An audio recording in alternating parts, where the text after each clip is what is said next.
सङ्घर्षको मैदानबाट अगाडि बढिरहेको छ जीवन यात्रा। मेरो जीवनमा आँसु, पीडा, चुनौती, सङ्घर्ष सबै थोक थिए। एक प्रकारले जिन्दगीका सबै रङ थिए। मसँग अभाव थियो भने हाँसो खुसीको थियो। त्यही खुसीको रङ मसँग थिएन।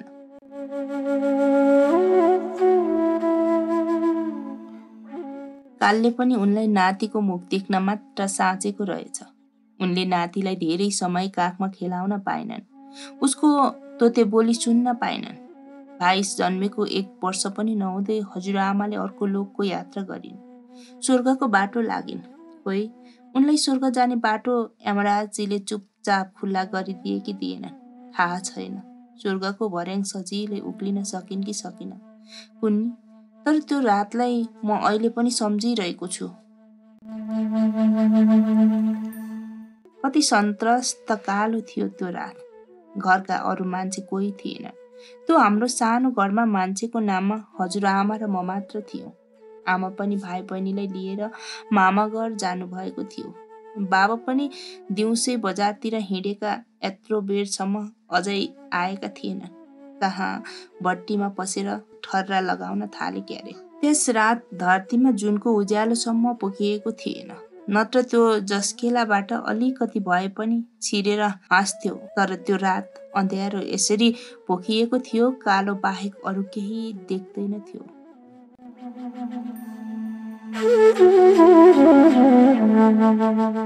त्यस बेलासम्म मैले आफैले खाना जानेकी थिएन। मलाई खाना पनि अरूले खुवाइदिनु पर्थ्यो। त्यस दिन अगेनामा दाउरा बालेर त्यसको उज्यालोमा हजुरआमाले मलाई मासुको झोल र टमाटरको अचारसँग भात खुवाइदिएकी थिइन्। त्यस साँझ मलाई भात निकै स्वादिलो लागेको थियो। दिउँसो खोइ कताबाट मासु ल्याएको रहेछ। मासु भात के मिठो नहोस्। उनले आफूले भने खोइ किन हो खाएनन्। सायद छोरो आएपछि खाना चाहन्थिन् क्यारे। खाना त्यत्तिकै अगेनामै छोपछाप पारेर राखेको थियो। अगेनामा आगो अझै बलिरहेको थियो। बाहिर दैलाबाट हेर्दा कालो न कालो मुस्लो निस्किरहेको देखिन्थ्यो। त्यस मुस्लोभित्र कालो आकाश। त्यो आकाशमा ताराहरूको पिलपिल उज्यालो त्यो पनि त्यही कालोपनासँगै कतै हराएको थियो। आगोको दिपे उज्यालोमा हजुरआमाको अनुहार धमिलोसँग देखिन्थ्यो। त्यही उज्यालोमा उनका 2वटा आँखा कस्तरी बलेका थिए। अघि पछि मैले हजुरआमाका आँखा त्यसरी बलेको देखेकी थिएन। सायद याद गरेकी थिएन होला। छेउैमा ठ्याक्कै कालो मान्छे बसेको देखिन्थ्यो। म डरले आत्तिएर हजुरआमासँग टाँसिएर बसे। म डराएको थाहा पाएर उनी भन्दै थिइन्, किन डराउँछ यो केटी? आगो पनि बुसुक्कै निभ्यो। आगो निभेपछि त्यो कालो मान्छे देखिएन। मनको डर पनि हट्यो। त्यो त मान्छेकै छाया पो रहेछ। त्यो कालो मुस्लो पनि धुवाँको रहेछ। अनन्त सुनसानमा एककालको सन्नाटा छायो। उज्यालोको नाममा अगेनाको आगो। त्यो पनि अब त निभिसकेको थियो। कोइला मात्र बाँकी थियो। कोइलाको उज्यालोमा मानव आकृति धमिलो रूपमा देखिन्थ्यो। ती 2 मानव आकृतिमध्ये एउटा पुर्लुक्कै भुइँमा लड्यो। अर्थात् हजुरआमा अचानक सुतिन्, लडिन्। मैले मनमा सोचे हजुरआमा यो चिसो भुइँमा किन सुतिन् होला? गर्मी पो भयो क्यारे। कोइलाको उज्यालो पनि अब त बिस्तारै निप्दै थियो। बाहिर आकाशमा ताराहरू पिलपिल चम्किरहेका देखिन्थे। म अगेनामै बसिरहेँ। यो सानो मनमा हजुरआमा कतिखेर उठ्लिन् र सँगै सुतौँ भन्ने आतुरमा थियो। तर हजुरआमा त उठ्दै उठिनन्। बाहिर के हुनहुनाउँदै थियो। कुकुरहरू केही चपाउँदै रहेछन्। खस्र्याक खुस्रुक आवाज पनि आउँदै थियो। मनले भन्थ्यो, सायद बाबा आए क्यारे। मन त्यसै फुरुङ्ग हुन्थ्यो। कोही भित्र नपसेपछि त्यसै ओइलाउँथ्यो। अब भने मनमा हजुरआमा साँच्चै त्यही पो सुतिन् कि भन्ने सोच पस्यो। नजिकै घुस्रिँदै गएर 2 खुट्टाले उठाउन खोजे। तर मैले एउटा हात पनि मजाले थाम्न सकिनँ। उनलाई उठाउन त के सकु? उनको शरीर यति गह्रुङ थियो कि मैले चलाउन सकिनँ। सकु पनि कसरी? भर्खर 5 वर्ष टेकेकी मैले। सकिनँ। त्यही बसेर रोएँ। तर त्यो रुवाई सुनेर न हजुरआमा उठिन् न त अरू कसैले सुन्यो। मेरो रुवाई त्यो कालो रातको निशब्दताभित्र कता हरायो कता। अब त भित्रभित्रै डरले काँडा पनि उम्रिन थालिसकेका थिए। दैलो पनि खुल्ला थियो, जसका बाहिर चिहाउँदा एकदमै कालो बाहेक अरू केही देखिँदैन थियो। मलाई अब बाहिर हेर्न पनि डर लाग्यो। हजुरआमाको शरीरसँगै टाँसिएर रुँदै सुते। अँध्यारोमा छामछुम गर्दै उनकै पछ्यौरी भेटेँ मैले। त्यसैलाई सिरान हालेर बस हजुरआमासँगै सुते। बाहिर हावा जस्तो के हुनहुनाउँदैछ अझ पनि। एकछिनपछि त भुइँको यति चिसो आयो कि त्यो खप्नै सकिनँ मैले। बाबा अझै आएका छैनन्। कहाँ कुन रमझममा भुलेका थिए कुन्नी। मान्छेमा संवेदना हराउँदो रहेछन् कुनै बेला। त्यो रात मेरा बाबाले पनि संवेदना त्यही रमझममा हराएका थिए। नत्र डाँडामाथिको अस्ताउन लागेको जुन जस्ती आमा र बालक मलाई छोडेर दिउँसो हिँडे पनि साँझमा समयमा फर्किन्थ्यो, तर फर्किएन। उतै ठर्राको चुस्कीसँगै मस्त।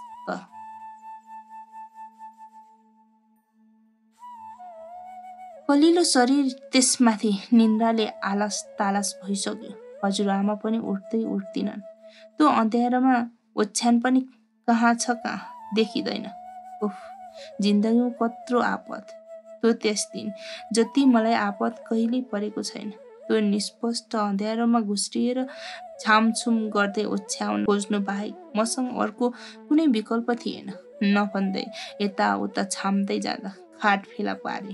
त्यसमाथि मरितरी चढे, तर लुगा उल्टाएर राखेको रहेछ। उहिलेका पुराना भुइँ घरमा ओछ्याउन र चुलो खाने बस्ने एकै ठाउँमा हुन्छ। हाम्रो पनि त्यस्तै घर थियो। त्यसैले आगोको धुवाँ सुत्ने लुगा कपडामा नलागोस् भनेर ओछ्यान उल्टाएर राखिएको होला। त्यस दिन मलाई ओछ्यान सुल्टाउन साह्रै गाह्रो भएको थियो। बल्ल तल्ल सुल्ट्याएर सुते। हजुरआमा भुइँमा लडिरहेकी थिइन्। त्यस बेला मलाई हजुरआमा भुइँमै सुतिन् भन्ने लाग्यो। भरे उनको मूल प्राणहरू उडिसकेको रहेछन्। अलि ढुकढुकी बाँकी थियो रे बाबा घर फर्कँदा।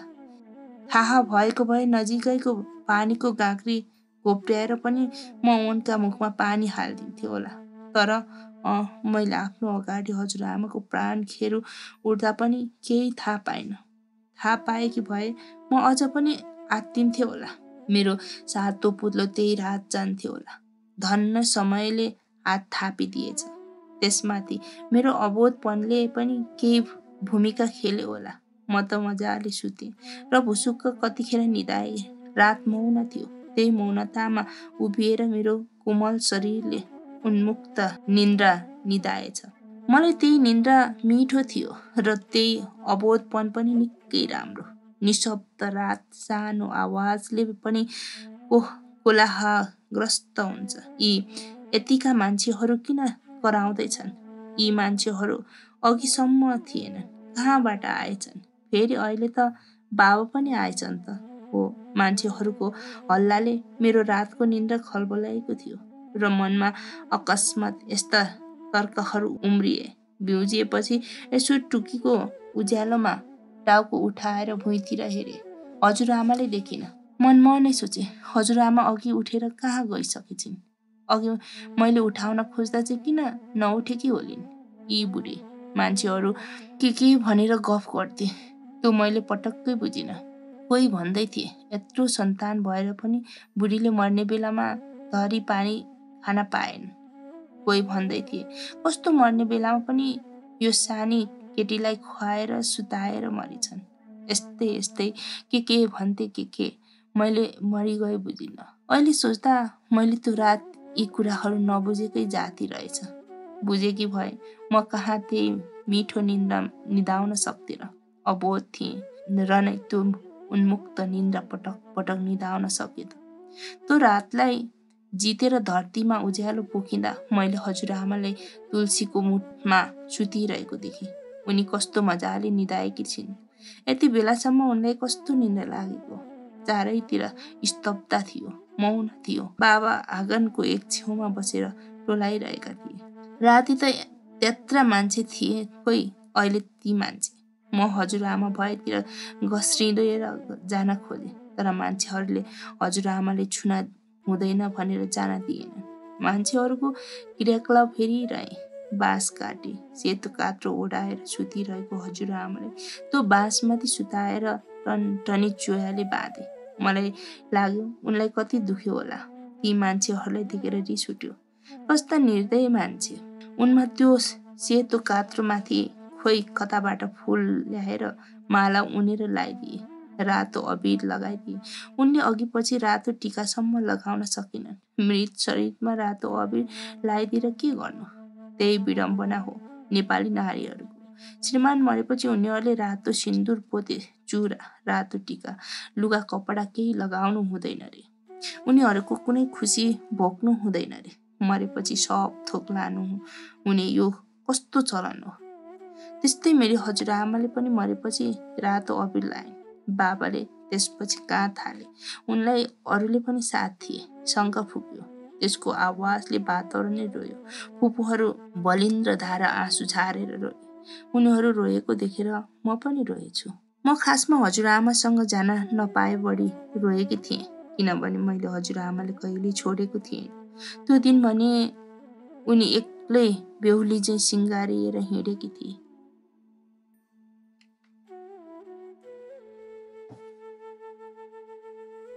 मेरो कुलाहग्रस्त रुवाईले मान्छेको मनमुटु चिरेछ।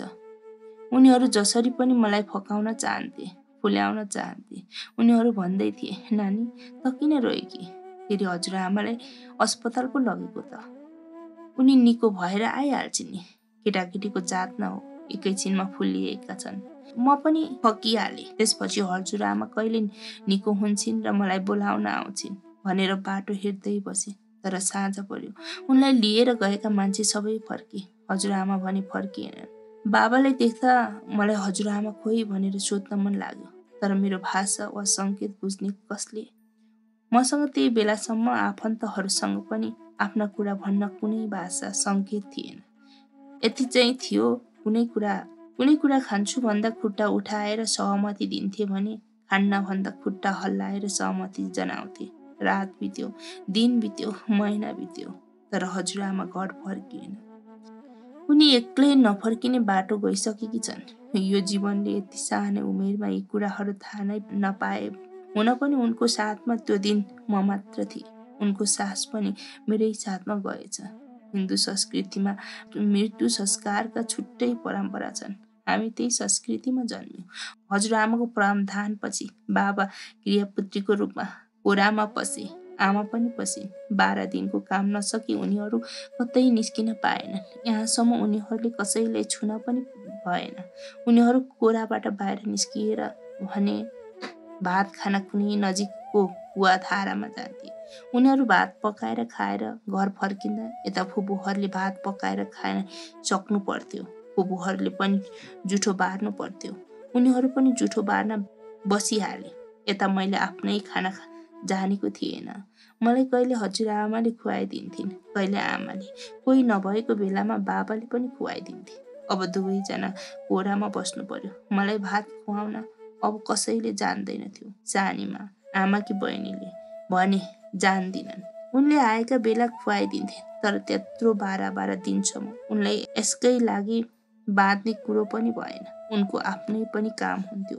मेरो दुवै हात काम लाग्ने थिएनन्। केही समात्न पनि सक्ने थिएनन्। समाते पनि थरथर कापेर छोडिन्थ्यो। भातका सिता टिपेर मुखमा हाल्नु त असम्भव थियो। मलाई भात खुवाउन अरूलाई ठुलै समस्या पर्यो। जसो तसो खुवाउने प्रयत्न भने गर्थे, तर भातको स्वादै अर्कै लाग्थ्यो। अब म अरूले खुवाउँदैको थाल खुट्टाले भुइँमा झारेर झगडा गर्न थाले।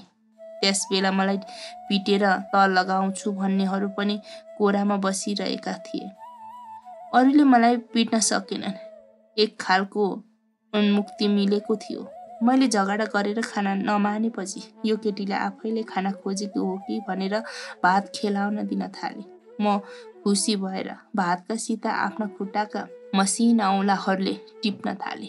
पहिलादेखि ढुङ्गाका मसिना टुक्रा टिपिरहेको र त्यसलाई बटुलेर खेलिरहेका मेरा खुट्टाका औँलाहरूले भातको सिता टिप्नु कुनै गाह्रो थिएन। बरु गाह्रो थियो ती भातका सितालाई कसरी मुखसम्म पुर्याउने। हुन पनि भातका सिता एउटा खुट्टाले टिपेर मुखसम्म पुर्याउँदा 2-4 सिता मात्र मुखमा परे, अरू जम्मै भुइँमै पोखिन्थ्यो। तर पनि भात खेलाउन पाउँदा म निकै खुसी थिएँ। मलाई भात आफै खान त्यस दिनदेखि छोडिदिए। जुन दिन मैले खुवाउँदैको थाल झारिदिएर भात भुइँभरि पोखिन्, जति खाए पनि आफ्नै स्वादमा खान थाले। सुरुमा त मैले एउटै खुट्टाले मात्र खाएँ, तर गाँसै मजाले भएन। 2-4 सिता मात्र मुखमा बस्थे। उही मुख मात्र जिस्किन्थ्यो, चित्त बुझ्दै नबुझ्ने। अब मैले दुईटै खुट्टाले खाने प्रयत्न गर्न थालेँ। त्यसो गर्दा पनि सुरुमा त के चित्त बुझ्थ्यो र बुझेन। साँच्चै त्यो समय मैले खानाका लागि पनि निकै परिश्रम गर्नु पर्यो। आखिर साससँगै लिएर आएको पेट भर्न जसरी भए पनि सिक्नै पर्दो रहेछ।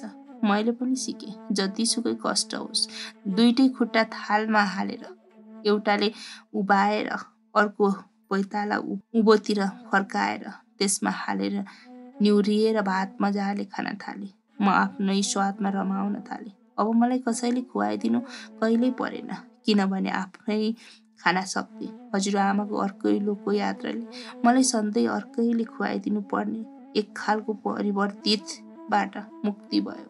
बाबा आमा कोराबाट बाहिर निस्किँदा उनीहरू मलाई खाना खुवाइदिने झन्झटबाट सधैँका लागि मुक्त भएका थिए। यो एउटा अवसानपछि गरिएको अभ्यास थियो। सायद हजुरआमाको अवसानसँगै यो अभ्यास मेरो जीवनमा लागू भएको थियो। जीवन रेखाहरू पनि बाङ्गा टिङ्गो हुँदै लेखिँदै जाँदै रहेछन्, पुराना मेटिँदै जाँदै रहेछन्। मैले हात चलाउन खोजे, सकिनँ। हातका औँलाहरूसँग चल्न सक्ने शक्ति अलिकति पनि बाँकी रहेन। ओठहरू जमजमाए, तर कुनै शब्द वा वाक्य निस्केन। खुट्टामा पनि शरीर बोकेर हिँडाउन सक्ने शक्ति थिएन। यसरी आफ्ना शरीरका अङ्गहरू बोकेर बेकममा भएको ज्ञान हुँदै जाँदा म अत्यन्तै लाचार र निरीह बन्दै गएँ। म अत्याधिक दुखी पनि भएँ। ममा पनि आम बालबालिकाहरूको जस्तै हिँडेर परसम्म पुग्ने चाहना थियो, तर घोडाले भर दिएन। त्यसैले म घस्रिन थालेँ। घस्रिएर 2-4 हात टाढा पुगेपछि मलाई मनमा नयाँ देश पुगे झैँ रमाइलो लाग्यो। मैले नयाँ कुरो देखेको अनुभूति हुन्थ्यो। घर अलि पर पुगेर नयाँ झारपात देख्नु, बटुल्नु, चुडाउनु मेरा लागि नौलो कुरा बन्थ्यो। त्यसभन्दा परको संसार देखेकी थिएँ। मैले अरूको घरभन्दा म बस्ने घर निकै ठुलो देखेको थिएँ। त्यति बेला आफ्नो घर राम्रो देख्थे, किनभने आफ्नो घरभन्दा पर कसैको घर देखेकै थिएन। घर नजिकै गए बाख्राको घर, गोठ थियो। त्यहाँ गाई बाख्रा कराइरहेका हुन्थ्यो। त्यो देख्दा मलाई आफ्नो जिन्दगी यी पशुहरूको भन्दा फरक छैन जस्तो लाग्थ्यो।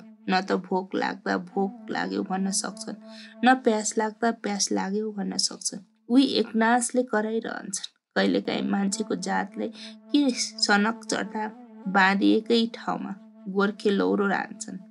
न भो नकुट्नुहोस् भन्न सक्छन्, न ऐया दुख्यो भन्न सक्छन्। कति विरक्त लाग्दो जिन्दगी। मेरो जिन्दगी पनि त्यो भन्दा के फरक हुन्छ र? मसँग भोक थियो, तर भोक लाग्यो भन्ने आवाज थिएन। प्यास थियो, त्यसको अनुभूति पनि थियो। त्यसलाई व्यक्त गर्ने कुनै माध्यम थिएन। त्यही शून्य शक्तिभित्र पनि जिन्दगी जसो तसो घिस्रिरह्यो। जति नमिठो भए पनि त्यो जिन्दगी भोगे मैले। भन्छन् सबै ढुङ्गा मात्र हुँदैनन्, शालिग्राम पनि हुन सक्छन्। त्यसैले ती मेरा बाल स्मृतिहरू शालिग्राम हुन्। यो अहिले पनि मेरो मानसपटल भरि कहिले नबिर्सिने पलहरू बनेर घुमिरहेका छन्। कहिलेकाहीँ गाई बाख्राले आँखाबाट बरबर आँसु झारेको देख्थ्यो। तिनीहरू पनि मलाई देखेर रोएका हुन् जस्तो लाग्थ्यो। अनि म पनि उनीहरूको छेउमा बसेर क्वाँ रुन्थे। कसैले देखे गोद्थे। गाई बाख्राहरू धेरै कराउँदा मलाई छोडिदिउँ भन्ने जस्तो लाग्थ्यो। नजिकै कचिया देखे भने डोरी काटिदिइहाल्थे। त्यसपछि गाई बाख्राहरू फुक्का भएर हिँडेको देख्दा मन औधी रमाउँथ्यो। आफूले निकै ठुलो काम गरे भन्ने लाग्थ्यो। पशुले अरूको बाली खाँदा आमाले मलाई धेरै पटक मजाले गोदेकी थिए। नगोदुन् पनि के, बाँधेका गाई बाख्राहरू डोरी काटेर छोडिदिएपछि कसको कन्पारो तात्दै। म केटाकेटीमा छुकछुके रहेछु। कहिले म माझेर राखेका थाल बटुकाहरू बाहिर ल्याएर माटो हालिदिन्थे, खेलिदिन्थे, झारपात चुडेर फोहोर फालिदिन्थे। त्यसैले आमाका हाते चुम्बनका वर्ष मेरा गालामा कति वर्षिए कति। कलिला गालाभरि आमाका हातका 5 औँलाका छाप कति बस्थे कति। आखिर केटाकेटी पनि न हो, मेरो पनि बालापन छुट्टै थिएन। अरूको जस्तै मलाई पनि बाल सुलभ व्यवहार, चञ्चलेपन र चकचकेपनले कहाँ पछुतो राख्न सक्थ्यो र? पछुतो राख्न सकेन। आमाका हातले चुम्बनका वर्षाले गालामा एकछिन दुखेर रोए पनि त्यसको सन्तासले एकछिन सताए पनि एकछिनमै बिर्सिन्थ्यो। त्यो शून्यताभित्रको जीवनको स्वाद पनि मैले चाखेँ। त्यो स्वाद मिठो या नमिठो, खोइ के भन्नु। आखिर शून्यताभित्रको जीवनको पनि एउटा स्वाद पो भन्ने हुँदो रहेछ। आखिर शून्यताभित्रको जीवनको पनि एउटा स्वाद भन्ने हुँदो रहेछ। यो हो झमक घिमिरेद्वारा लेखिएका जीवन काँडाकी फुल उपन्यास र यस च्यानलको पार्ट 2 सुनिदिनु भएकोमा तपाईँहरू सम्पूर्ण धेरै धेरै धन्यवाद भन्न चाहन्छु र आगामी दिनमा यस्तै अडियोहरू सुन्नको लागि कृपया च्यानललाई लाइक, कमेन्ट, सेयर, सब्सक्राइब गरिदिनु होला। धन्यवाद।